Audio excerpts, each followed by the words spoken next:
చేసేకి అది ముందుకు వెళ్తారు. కాబట్టి దీన్ని గమనించి మనం అందరము మనస్సును ఖాళీగా పెట్టకూడదు. పోతే నిద్రపోవాలి, లేదంటే మనం ముందు చెప్పుకున్నట్లు ఈ వేదాంత అభ్యసన పద్ధతుల్లో చతుర్విధ పద్ధతులు 4 పద్ధతుల్లో ఏదో ఒక పద్ధతిని అమలు పరుస్తారు. చదవడము, రాయడము, చెప్పడము, వినడము, ఏదో ఒక పని చేయడం వల్ల మనస్సు ఆ పని పైన మమేకమవుతుంది. అందుకే బ్రహ్మ విద్యను ఉపాసించే వాళ్ళు ప్రపంచ సంఘ విషయాలకు సుదూరంగా ఉంటుంది. ఈ పారమార్థికంగా మనకి ఎంతో సాహిత్యం ఉంది. అవి సంపూర్ణంగా విజయవంతంగా మనము అర్థవంతంగా చదవాలి. దీక్షితులు రచించినటువంటి దీక్షిత్యము గాని, కందార్థాలు, కంద పద్యాలు, బద్ధార్థాలు, పరిపూర్ణ బోధ సిద్ధాంత శిరోమణి, సీతామణి, ఇంత మహనీయులు ఎంతో తపస్సు చేసి గ్రంథాలు రాశారు. మనం సమయం దుర్వినియోగం చేసుకోకుండా సద్వినియోగం చేసుకుంటూ వాటిపైన మమేకమై ముందుకు పోవాలి. ఇలా పోవాలని కోరుకుంటూ ఆ స్వామి గారు చెప్పినట్టు ప్రపంచాన్ని అంతా కూడా నియంత్రించవచ్చు. భుజ బలమున్న పెద్ద పులులనే సంపవచ్చు. మంచి భయంకరమైన కాలసర్పాన్ని చేతిలో పట్టి సంపవచ్చు. భయంకరమైన చీమలు దూరని అడవిలో కూడా మనం ప్రవేశించి నడవచ్చు. బ్రహ్మరాక్షస కోట్లను పట్టవచ్చు. వాటిని గట్టిగా క్రూరమైన జంతువులను సాధనమును ఆడించగవచ్చు. జిహ్వకిష్టము గాని చేదునైనా కూడా మృంగేయచ్చు. మనం కంపలు ఉన్నటువంటి వాటిలో కూడా చొరబడి దారిని ఏర్పాటు చేయవచ్చు. చంద్రమండలం పోవచ్చు, అక్కడ ఉండే గగనపు సుక్కలు లెక్కించగవచ్చు. అష్టాంగ విద్యలు నేర్వవచ్చు. జీవరాశుల పేర్లు చెప్పవచ్చు. కుందేటి కొమ్మును సాధించవచ్చు. ఇసుకలో తైలము తీయగవచ్చు. మరియు రాజాదిరాజై రాజ్యములు పరిపాలించగవచ్చు. మహాధనవంతుడై షోడశి దానాలు చెయ్యగవచ్చు. వీరుడై రణమును గెలిచి ప్రపంచానికే చక్రవర్తి కావచ్చు. జీవరాశుల పేర్లు చెప్పవచ్చు. అష్టాంగ విద్యలు నేర్వవచ్చు. పంటకు ఇరువుగాని చౌడు నేల యందును పంటలు పండించగవచ్చు. ఇన్ని పనులు చేయొచ్చు. చేరి మనస్సును ఎవరు రంజింపలేరంట. అసాధ్యమైన పనులు సాధ్యం గావించవచ్చు, కానీ ఈ మనస్సును ఎవరు కంట్రోల్ చేయలేరు. ఆ మనస్సు కంట్రోల్ కావాలి అంటే దాన్ని గురుదక్షిణగా గురువుకు సమర్పించి, ఇక గురువు చెప్పిన మంత్రమే చెప్పాడు. గురువు శిష్యునికి ఒక కర్తవ్యం. వదలక చిత్తములో గురు పదయుగలము తలుపవలదే భక్తుడైనప్పుడు, భ్రాంతి రహిత సక్తుడైనప్పుడు. ఇప్పుడు భ్రాంతి ఉండకూడదు, భ్రమ ఉండకూడదు. నిర్మలమైన హృదయాంతఃకరణ కలిగి ఉండాలి అంటే ఎప్పుడు మనం హృదయములో గురుపద యుగలాలే తలపాలి. గురుపద యుగలం 2 ద్వాదశి షోడశి 2 పదాలు తలపాలి. అవి ఎప్పుడైతే తలుపుతామో ఆ 2 పదాలను మనసు ప్రశాంతతకు వస్తుంది. ఇక్కడ కృష్ణుడు అర్జునుడికి విశ్వరూపం చూపించాడు. ఎందుకు ఇతని యొక్క మనస్సు ప్రశాంతత లేదు, భయోందోళనకు గురి అవుతున్నది? మామూలుగా కపిలుడు అష్టాంగ యోగాలు చెప్తాడు. ఆ పద్ధతుల్లో ఆ భూమికలు విచారించిన తరువాత మానవునికి సమబుద్ధి కలుగుతాది. సమాధి ధి అంటే బుద్ధి. ఆయన మళ్ళీ భయంకరమైన అడవిలో ఉండినా, లేదా సాధు సత్పురుషులు ఉండే చోట ఉండినా, లేదా భీకరారణ్యములో దారి తప్పి ఉండినా, లేదా రాజభవనంలో ఉండినా, ఆయన బుద్ధి మంచి మంచి భయంకరమైన సర్పాలు, క్రూర జంతువులు ఉండే చోటు ఉండినా, మరియు సద్గుణ సంపన్నత కలిగినటువంటి ప్రేమ కలిగిన మానవుల మధ్యలో ఉండిన బుద్ధి నిర్మలంగా ఉంటారు. ఎందుకు అంటే మనం గురువుకు మనస్సును ధారపోసాం. అక్కడ కృష్ణుడు ఇంకా గురు శిష్య న్యాయం లేదు. ఆ భగవద్గీత మా శాస్త్రోక్తంగా గురువుకు అవన్నీ ధారపోసి గురు శిష్యుడై బోధ వినలేదు కాబట్టి సృష్టిలో ఏ భక్తి కూడా గురు భక్తికి సమానము కాదు, సాటి కాదు. ఎందుకంటే ఈ భక్తిలో మనలను బాధ పెట్టే వస్తువులను, మనలను మనం సమర్పించుకునే భక్తి. మిగతా భక్తి మార్గాలన్నీ బయట ఉండే వస్తువులను సమర్పించి పూలు, కడ్డీలు ఇటువంటి వాళ్ళు చేసేది. అది నిలకడగా నిశ్చలంగా ఉండదు.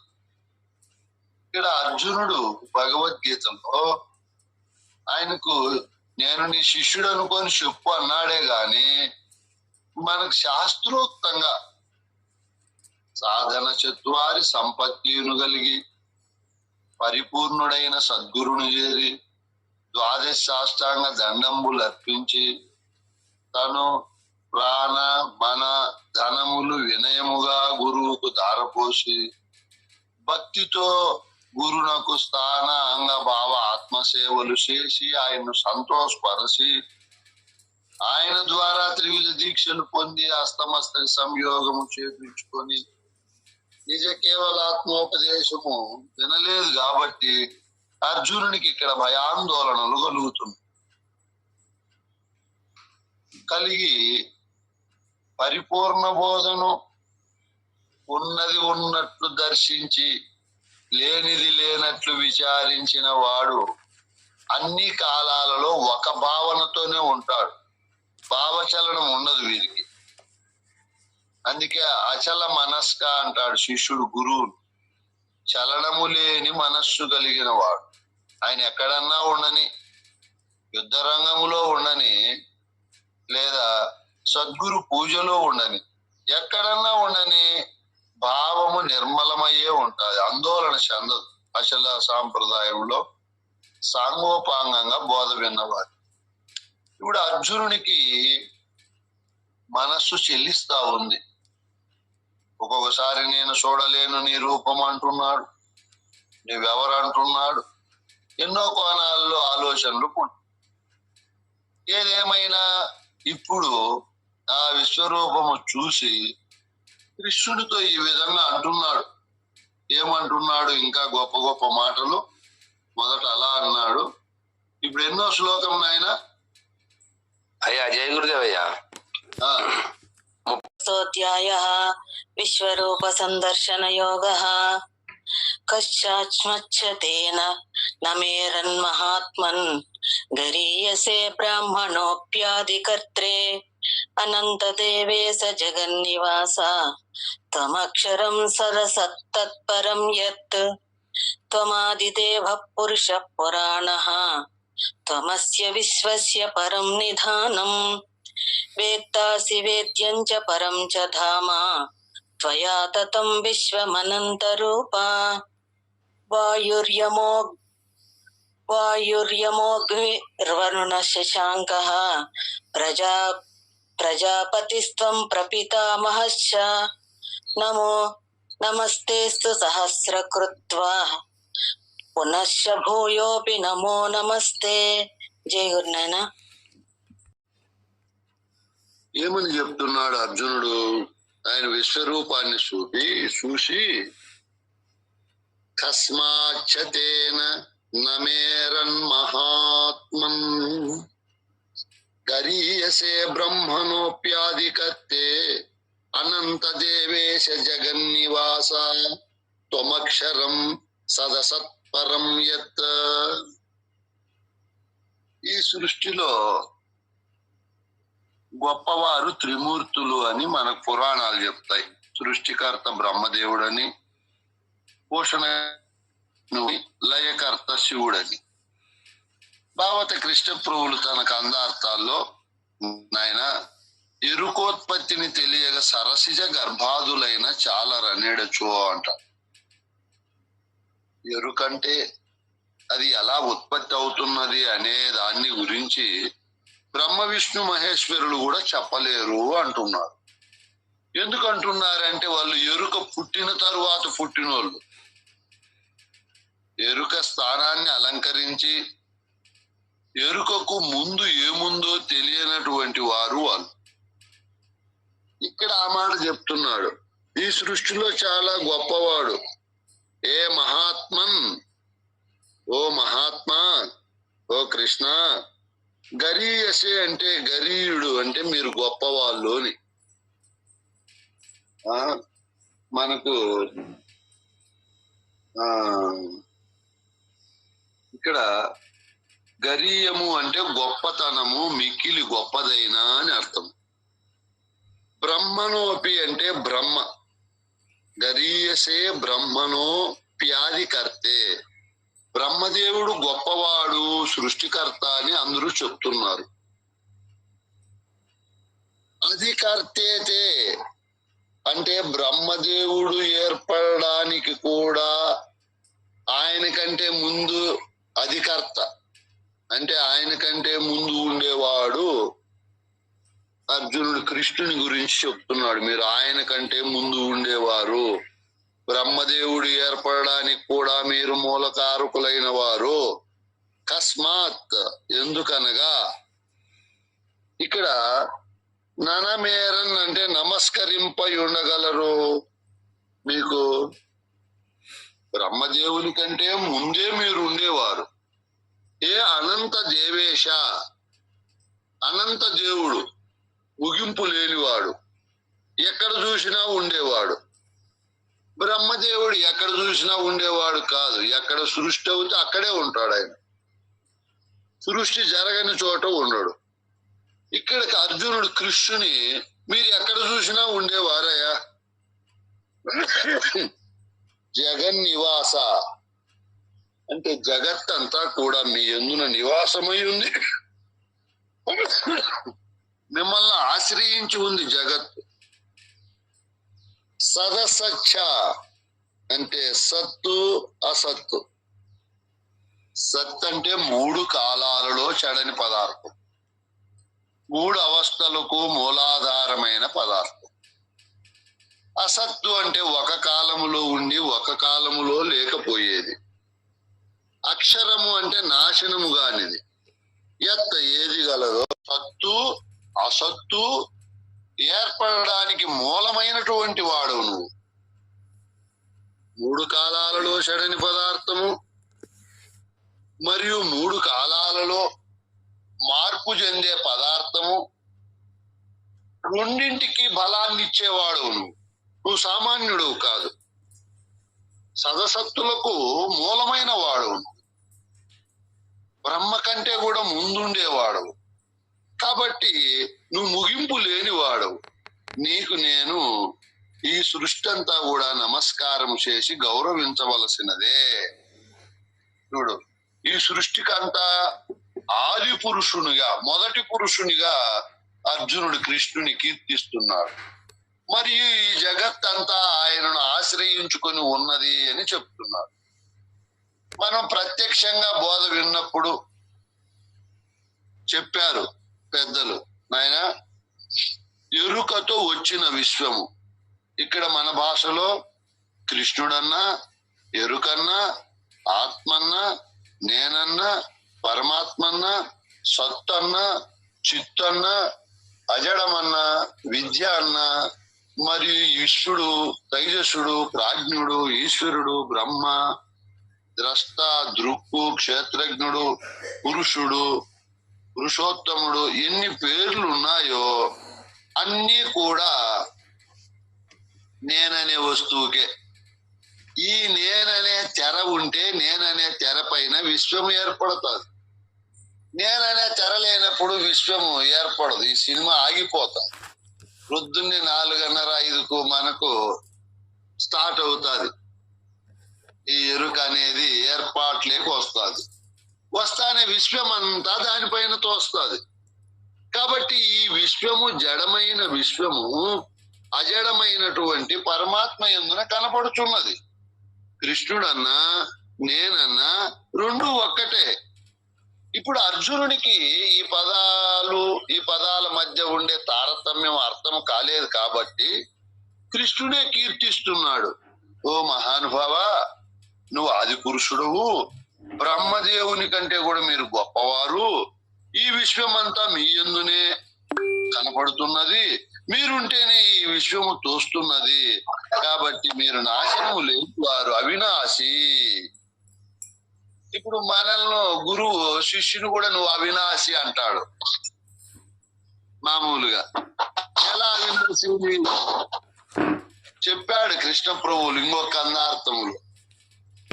ఎరుకే తల్లిదండ్రులు, ఎరుకే తనయులు, ఎరుకే మానవుడు, ఎరుకే సతి సోదరాదులు, ఎరుకే నీవు నేను అన్నప్పుడు ఒక పదార్థమే ఇన్ని రూపాలుగా ఉంది. నేను ఇప్పుడు లేను, ఇప్పుడు ఉన్నాను, కొంతకాలం ముందు లేను, తరువాత ఉండను. నేను బ్రహ్మ అనే నేను లేకపోయినా వెంకటస్వామి రెడ్డి స్వామి అనే నేను ఉండేవాడు. అంతకు ముందు బొమ్మిరెడ్డి స్వామి అనే నేను ఉండేవాడు. నా తరువాత చిన్మయ స్వామి అనే నేను ఉంటాడు. ఈ నేనును అఖండంగా అభిన్నంగా ఎవరైతే భావిస్తారో వారికి ద్వంద్వం వెళ్ళిపోతాది, భేద దృష్టి పోతాది, అభేదము కలుగుతాది. ఓహో, గురువులో ఉండి చెప్పే నేను, నాలో ఉండి వినే నేను, కృష్ణునిలో ఉండి చెప్పిన నేను, వాల్మీకిలో ఉండి చెప్పిన నేను, వ్యాసునిలో ఉండి చెప్పిన నేను ఒక్కటే.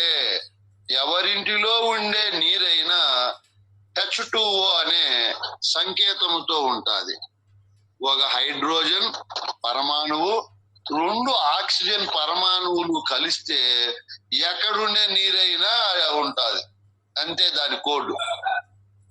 అట్లే ఏ దేహములో ఉండే నేనైనా ఒక్కటే. ఆ ఒక్కటే. ఇంత క్రీడ కృష్ణ, నేను కృష్ణునే, నా గురువు కృష్ణుడే. సృష్టిలో ఉండే 800 కోట్ల మందిలో ఉండేది కృష్ణుడే. ఈ కృష్ణుడే త్వమాది దేవ పురుష పురాణస్త్వమస్య విశ్వస్య పరం నిధానం. గొప్ప మాటలు చెప్తున్నా. త్వమాది దేవ, అంటే నీవు ఆది దేవుడు కృష్ణ. నువ్వు సామాన్యుడు కాదు, నువ్వు మొదటి దేవుడు. మొదటి దేవుడు ఉంటేనే ఇవన్నీ ఏర్పడతాయి. మొదట దేవుడు ఉంటే ఆ దేవునిలో నా దేహము, నా భార్య, నా పిల్లలు, నా పొలము, నా వాహనములు అన్నీ ఏర్పడతాయి. ఆ దేవుడు లేడనుకో ఏమీ ఏర్పడవు. ఆది దేవుడు లేకపోతే ఆయన ఎందుకు ఏమీ ఉండవు. పురాణ పురుషుడిన, పురాతనుడిన, పురుష పురాణ స్వమస్య. ఈయన అతి పురాతనుడు. ఇతన్ని ఇప్పుడు మనం కలియుగములో సనాతనుడు అన్నాం. ఈ యుగానికంటే ముందు ద్వాపర యుగములో సనాతనుడు అన్నారు. అంతకు ముందు త్రేతాయుగములో సనాతనుడే అన్నారు. కృతయుగములో సనాతనుడే అన్నాడు. ఏ యుగములో అయినా ఈ నేననే పరమాత్మను సనాతనుడు అంటారు. కృష్ణుడి గురించి అర్జునుడు ఆ విధంగా మాట్లాడుతున్నాడు. మీరు పురాతనుడైన పురుషుడు, నీవు ఈ ప్రపంచమునకు శ్రేష్టమైనటువంటి వాడు. స్తమస్య విశ్వస్య పరం నిధానం. ఏమంటున్నాడు? ఈ విశ్వమునకంతా పరం శ్రేష్టమైన నిధానం అంటే స్థానముగా కలిగిన వాడు. ఈ విశ్వమంతా దేని యందునున్నది? మనం బాగా ఆలోచన చేస్తే ఈ విశ్వములో ఈ మేనుంది, ఈ మేనులో నేనున్నాను, నేనులో మేను విశ్వము రెండు ఉన్నాయి. ఇది బాగా అర్థం చేసుకోండి మీరు. నేనులో నేనుంది. నేను రెండు విశ్వములో కనపడుతున్నాయి.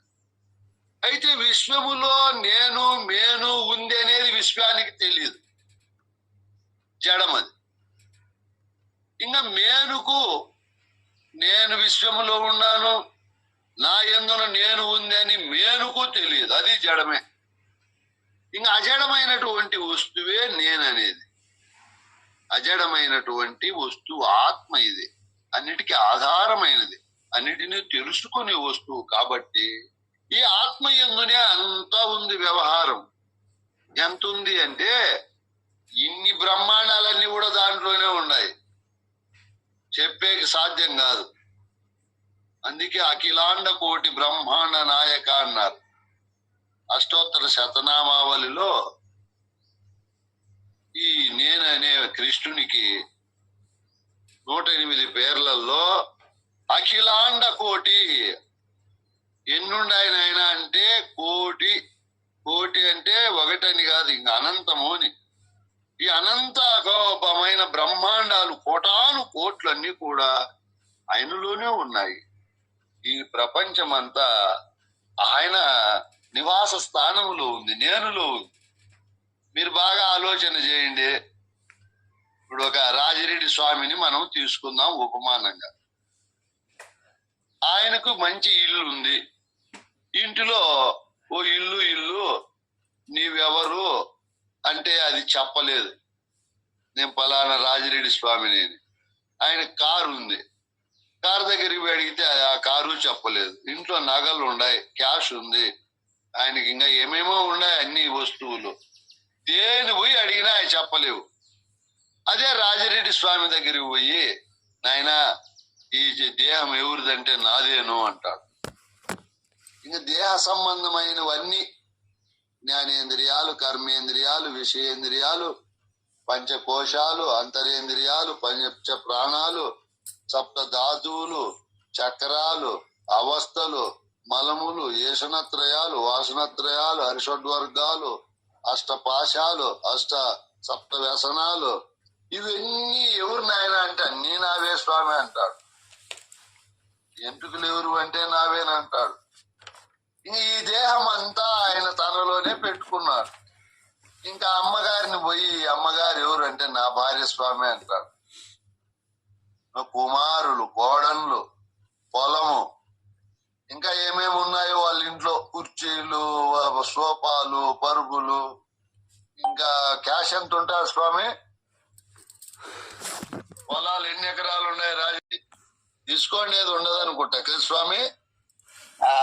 పార్కులు, ఇన్నోవా కార్లు, లేదా ఇంకా గొప్ప కార్లలో తిరిగి గొప్ప గొప్ప గురు పూజలు పెట్టి 10 మందికి అన్నం పెట్టకుండా వాళ్ళ డబ్బు నేను తీసుకున్నాను.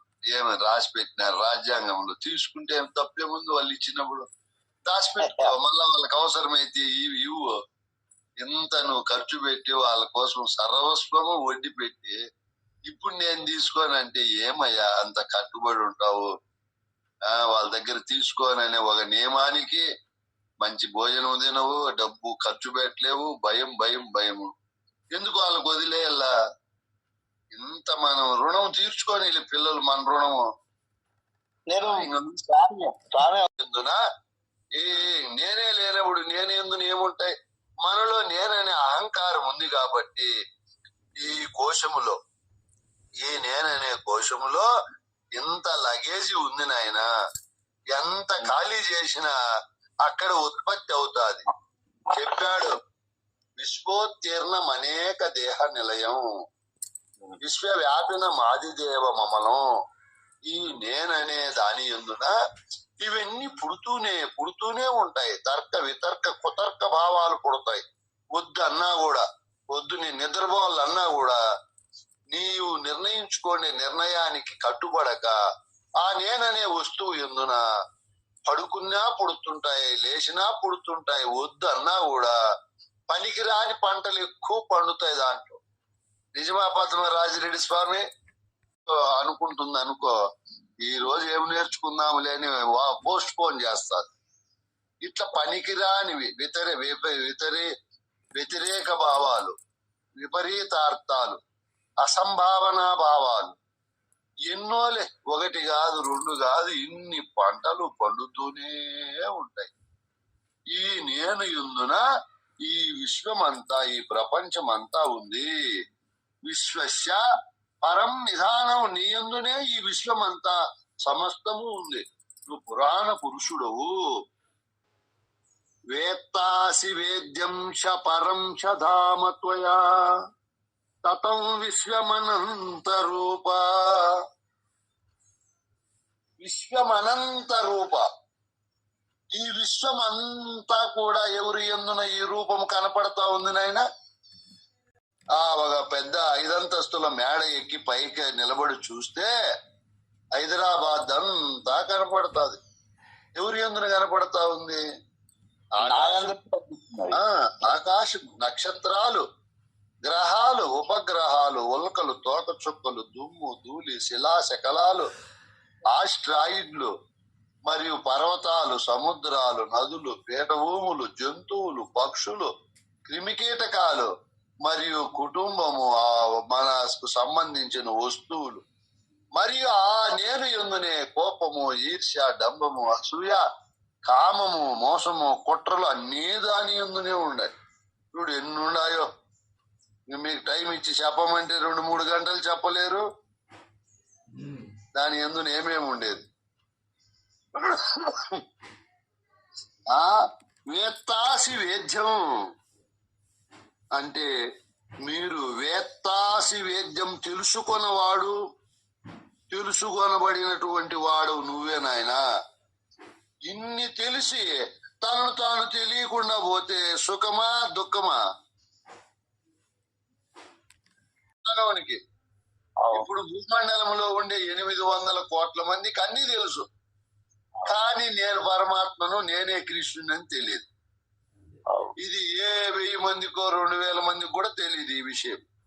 అన్ని తెలుసు, తెలుసుకోకూడనివన్నీ తెలుసుకున్నాడు, తెలుసుకోవలసిన దాన్ని తెలుసుకోలేకన్నా ఉన్నాడు. ఇప్పుడు అర్జునుడు ఏం చెప్తున్నాడు? ఓహో, తెలుసుకోబడవలసిన వాడవు నీవే, తెలుసుకున్న వాడవు నీవే, తెలిసిన తెలివితో తెలియదగిన వాడవు నీవేను. వేరేటివన్నీ తెలుసుకునే సుఖము లేదు. పరంచధామాసి, పరం శ్రేష్టమైన వాడవయ్యా నువ్వు, సామాన్యుడవు కాదు. ఏ అనంత రూప, లెక్కలేనంత ఉంది. ఇప్పుడు మనం సముద్రము, మేము అండమాన్ దీవులు పోయాము మా గురువుతో కలిసి. చెన్నైలో స్టీమర్ ఎక్కాము. ఓ రోజు తరువాత స్టీమరు నుంచి మళ్ళీ మేము చూస్తే ఎక్కడే గాని కొండలు గాని, చెట్లు గాని, ఊర్లు గాని ఏమి, అంతా నీరే, మొత్తం అంతా నీరే. అబ్బా, ఎంత నీరు అనేటిగా అయిపోయింది.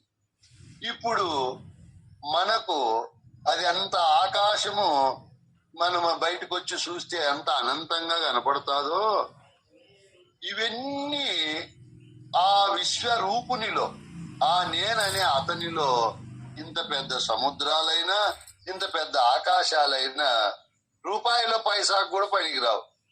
ఆయన ఇంకంత గొప్పోడు, అనంత రూపము కలిగిన వాడు నేననేవాడు. ఇప్పుడు నేననేవాడు ఒక సముద్రాన్ని చూడగలుగుతాడా? కోట్లు సముద్రాలైనా చూస్తాడా? కోట్ల సముద్రాలని చూసేవాడే మన స్వరూపము, మనమే పరమాత్మ స్వరూపులము. ఇక్కడ కృష్ణుడు కొంచెము అటు ఇటుగా ఉన్నాడు, కనపడేదాన్ని గొప్పగా వర్ణిస్తున్నాడు, కానీ ఆయన లెక్క ఆ విధంగా ఉంది. త్వయా విశ్వం తతం, నీవే సకలము వ్యాపించి ఉన్నావు, నీకంటే గొప్ప వ్యాపకుడు లేడు అని భావత కృష్ణ ప్రభువులు కూడా ఒక అన్నార్థం చెప్తాడు. అన్ని సాధనలు చేశాడు, బోధలన్నీ విచారించాడు, నేనే పరమాత్మనని తెలుసుకొని గురువు దగ్గరికి వచ్చాడు. అంత గొప్ప సాధకుని, పరమాత్మ స్థానాన్ని అధిరోహించి సాక్షాత్తు సృష్టికి ప్రత్యక్ష పరమాత్మ స్వరూపంగా ఉండే అతనితో పరిపూర్ణ బోధ తెలిసిన గురువు ఒక మాట అంటున్నాడు, ఏమంటున్నాడు? దేవుణ్ణి నిన్ను ఎరుగవు, నీకిప్పటికెట్టివాడో నే తెలిపేదా, నీకు ఆ వెర్రి బోధలు ఎందుకు అన్నాడు. ఇది గొప్ప యథార్థమైన మాట. చెమట పుట్టాలి. ఇంకా నేనే పరమాత్మను అని తెలుసుకోనుండే మహనీయుడు వ్యాసుడు, శంకరాచార్యులు, మధ్వాచార్యులు, రామానుజాచార్యులు, ఇట్లా దండులు, త్రిదండులు, చిన్నజేరు, పెద్దజేరు, హంస, పరమహంస, బాబా, సరస్వతులు, ఇట్లా ఎన్నో బిరుదులతో ఉండే మహనీయులు పరమాత్మ స్థానానికి వచ్చారు. అటువంటి స్థానాన్ని అధిరోహించి అధిష్టానపరుడైనటువంటి మహనీయుడు పరిపూర్ణ బోధ చెప్పే గురువు దగ్గరికి పోయినప్పుడు గురువు ఏం చెప్పాడు? ఒక్క మాటతో తీసేశాడు. చూడు ఆయన ఏమని తీసేశాడు? దేవుణ్ణి నిన్ను ఎరుగవు అన్నాడు.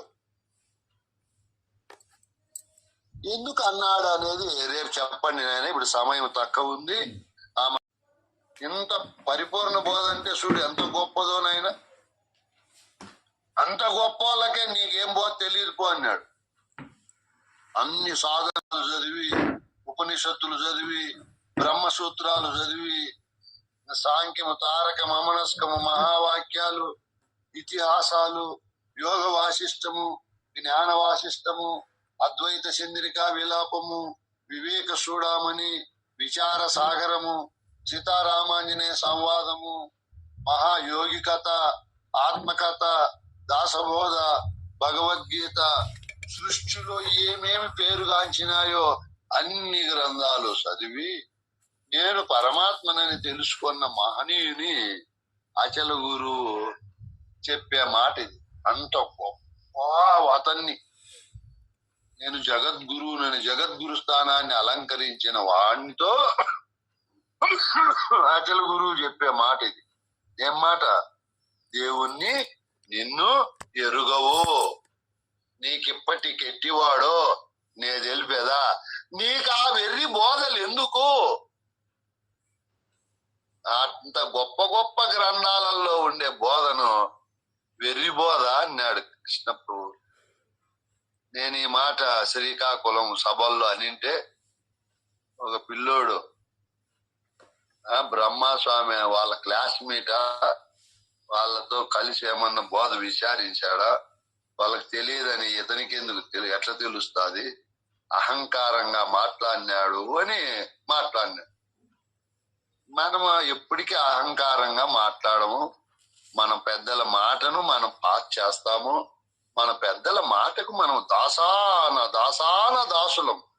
మనం ఎంతటి వాళ్ళమైనా వాళ్ళ ముందర నేను ఖచ్చితంగా ఒప్పుకోని చెప్పే మాట మనస్ఫూర్తిగా రాశాను. పరిపూర్ణ ప్రస్థానత్రయంలో మొదటే రాశాను, ఫస్ట్ పేజీ. ఇది నా శక్తి కానే కాదు, ఇదంతా గురు శక్తి. ఆ శక్తి ముందర నా శక్తి అల్పము. ఎవరు విరవీగన అవసరం లే, గర్వపడిన అవసరము అంతకంటే లేదు. కళలో కూడా గర్వపడవు. మన శక్తి, మన సామర్థ్యము, మన యుక్తులు మన పెద్దల ముందర సముద్రములో చిటికి నేలి నీటి బంధువు కంటే తక్కువే. ఇది సత్యం, ముమ్మాటికి ఒప్పుకొని చెప్పే మాట. ఇంత గొప్పవారెప్ప మన పెద్దలు, సరస్వతి పుత్రులు, బోధకై పుట్టిన మహనీయులు. అటువంటి వాళ్ళ ముందర మనం ఎంత. ఆ భావత కృష్ణ ప్రభువులు ఆ మాట అన్నాడు. ఊరికేనా అంటాడు ఆయన? నవవ్యాకరణ పండితుడు, సకల శాస్త్ర పారంగతుడు, సద్గురు కృపా కరుణా కటాక్ష పరుడు, అనహంకారుడు, అశరీరుడు, అంత గొప్ప మహానుభావుడు అన్నాడంటే అది సత్యమై ఉంటుంది ఆ మాట. అంత గొప్ప వాళ్ళను వెర్రిబోధలు ఎందుకు అన్నాడు? దీనిపైన మీరు ఆలోచన చేసి రేపటి వరకు మీ మనసుకి పని, దానికి ఎందుకు అన్నాడు ఆ మాట, ఆ మాటలో ఏం సారం ఉంది? ఏం రాజిరెడ్డి స్వామి తపస్సు చేస్తారా? ప్రజాపతి స్వం ప్రపితామహచ్చ నమో నమస్తేస్తు సహస్రకృత్వం పునచ్చ భూయోపి నమో నమస్తే. ఇప్పుడు అర్జునుడు సరెండర్ అయిపోయినాడు. కృష్ణునికి త్రికరణ శుద్ధిగా నమస్కారం చేస్తున్నాడు. ఇప్పుడు మొదట మనం కూడా గురువును ఈ విధంగానే భావించాలి. అర్జునుడు భావించినట్టు భావించాలి. అర్జునుడు ఏ విధంగా భావించాడు? వాయువు అంటే వాయువు, యమః యముడు, అగ్ని అగ్నిదేవుడు, వరుణ వరుణుడు, శశాంక చంద్రుడు, ప్రజాపతి అనే ఒక రాజు, ప్రపితామహుడు అనే ఒక అతను, త్వం అన్ని నీవే, సహస్ర కృత్యం 1000 మార్లు ఇవన్నీ నీవే నాయనా, నీకు మినహా ఏది లేదు, ఇంకా అంతా నీ స్వరూపమే. నీకు నమః నమః అని 2 సార్లు నమస్కారం చెప్తున్నాడు. ఎందుకు చెప్తున్నాడు 2 సార్లు? అంత వినయము, భయము, భక్తి కలిగి చెప్తున్నాడు. పునచ్చ భూయోపి, మరలా తే నమః నమః, నీకు ఎప్పటికీ నమస్కారం గురుదేవా, అంతా నీ స్వరూపమే. త్వంపిత, శివుడు చెప్పాడు పార్వతీకి గురుగీతలు, త్వంచమే మాత, త్వం బంధు, త్వంచ దేవత, అంతా నీవేయా. సంసార ప్రీతి భంగాయ, అన్ని నీవై సంసారం పైన నాకు భంగం కలిగించావు, మోహాన్ని. కృష్ణ ప్రభువులు కూడా చెప్తాడు, నాయనా నే మొదట నిన్ను కనుగొని ఏ మొక్కలు నీదు చెవిలో ఇమిడిస్తినో, నీవా మొక్కల ముడింటిని ఏ మాత్రము మరువకుండా ఈ బోధాన్నిస్తే, అంతకే ఇంతగా బోధ చేస్తే, ప్రేమాలకెప్పుడు కామితార్థములిచ్చు జీవించి ఇస్తే బోధ. బిడ్డ, నువ్వు ఇంకా ఏమి కావాలంటే అవి నువ్వు కోరుకోని అవసరంలే. తల్లి తండ్రులు చిన్నప్పుడు పిల్లలకు ఏమి కావాలనో వీళ్ళే వాడు అడక్కనే అన్ని సమకూరుస్తాడో, ఇంకా గురువే అన్ని నీకు సమకూరుస్తాడు. పో, నువ్వు కావలసినవి కోరుకోవద్దు, అడగద్దయ్యా, అన్ని ఆయనే చూసుకుంటాడు, ఆయన పైన భారం పెట్టుకొని. ఇప్పుడు ఇక్కడ అర్జునుడు అంతా నీవేనయ్యా, నువ్వు కానిది ఇంకేమీ లేదు, పంచభూతాలు నీవే, చంద్రుడు నీవే, సూర్యుడు నువ్వే, బ్రహ్మదేవుడు నువ్వే, వాళ్ళకి తల్లిదండ్రులు అన్ని నీవేనని నీకు మరలా అనేక నమస్కారములు అంటున్నా. తల్లిదండ్రి ద్వారాదాత కులదైవమాప్తులు అంతా గురువే. తల్లివి తండ్రివి దాతవు వల్లభుడవు బాంధవుడవు కుసుదీసుడవు తెల్లవిగా దేవుడవు, నీ వల్ల గదా బోధ ఇట్టి వార్తన వినుటన్. ఈ వార్తలన్నీ నేను మీ దగ్గర విన్నానయ్యా, మీరే తల్లి తండ్రి ద్వార దాత అని శరణాగతుడైపోయినాడు. ఇంకా కను మూసిన కను తెరసిన అంతా గురుస్వరూపమే అయిపోయింది ఆయన. అర్జునునికి అంతా ఆయనే కనపడుతున్నాడు. అందరిలో గురువును చూడాలి, గురువులో అందరినీ చూడకూడదు. ఏమి దీని అర్థం నాయన? పులిని, సింహాన్ని, దుర్మార్గుని, దుష్టుని, రాక్షసుని, సత్ప్రవృత్తి కలిగిన మానవుని ఎవరిని చూసినా అందరిలో నా గురువు ఉన్నాడు అనుకోవాలి. మళ్ళీ గురువులు అందరినీ చూడకూడదు. ఎందుకు నాయన?